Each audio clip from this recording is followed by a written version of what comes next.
my name is Cece, and just to say, like, my opponents state that fat tax will help people from being obese, but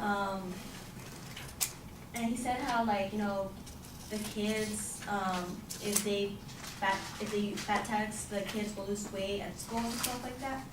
But according to Stephen Colorland, author of the Huffing Puff, he declared that being more difficult to curb the eating habits of fat Americans, either by taxing them or controlling them distribute of fatty food and sugary foods. The federal government tried to change the glorious ways American students ate the public schools by banning fatty foods and serving healthier foods. The kids simply stopped eating at lunch time. Healthier cuisines leaded to the garbage. So even if we have foods that are healthy, kids are not going to eat it. And according to a research done by Yale University, states that have increased soda taxes have been able to engineer small drops of soda consumption. But it doesn't mean that anyone lost weight. Consumers made up any missing satisfactions with other beverages. Regardless to the tax, overall calories consumed stated consisted that studies concluded that there is no significant impact in the soft drink tax rate on total calories. Like, for example, if McDonald's, like, some of the foods are going to be taxed and people buy salads, they can still substitute it with ranch and croutons, and that's not going to help you from losing weight. So even if you fat tax it. And fat food is not the only cause for obesity. According to Keith Abel, a professor of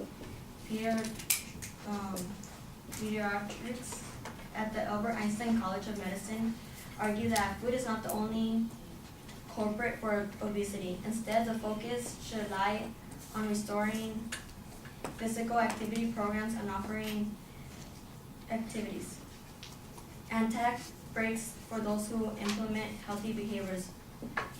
What he called actions are rewarded for good behaviors rather than punishing bad behaviors. To solve the obesity crisis, people do not need more legislations.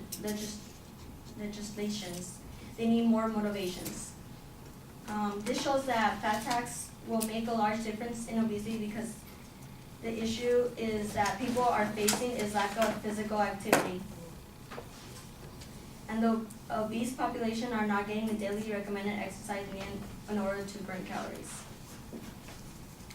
Also, it won't work because what happened in Denmark, fat tax in Denmark on foods was saturated fat contented above 2.3% in 2011. They repealed just 1 year later because it failed to change consumers' buying habits. This shows that even though foods have been taxed, it won't stop the consumers from these nutrients because it is what they used to.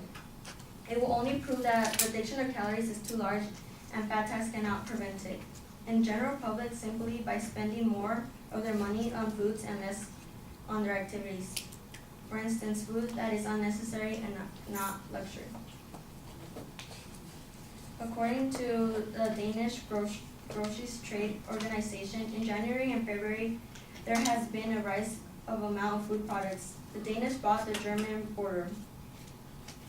In particular, the DSK refers to a survey according to which 60% of the household have bought beer and soft drinks in Germany within the past 5 years. Only for 4 years, 60% of the households said that the same survey was that they never traded at the German border.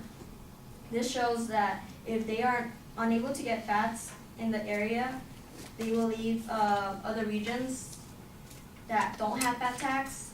For instance, someone can go to Mexico or Canada to get what they need for a cheaper cost.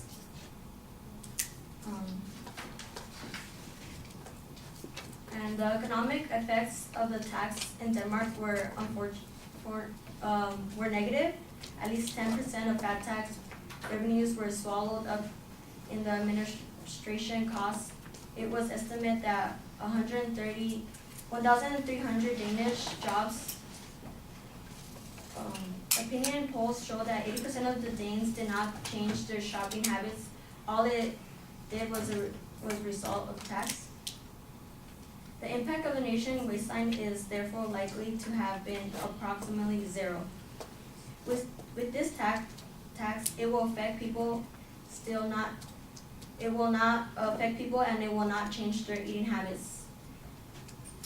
This will also be very expensive bill to put in effect because with 10% of being swallowed up by the administration party, it did not allow as much to be used for healthcare. This shows that it will implement the cost of organizing.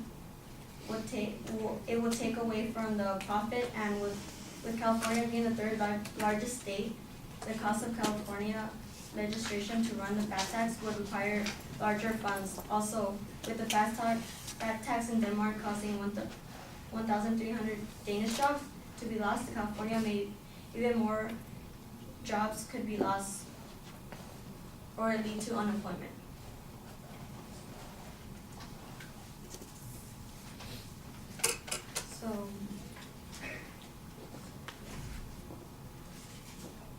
So like people will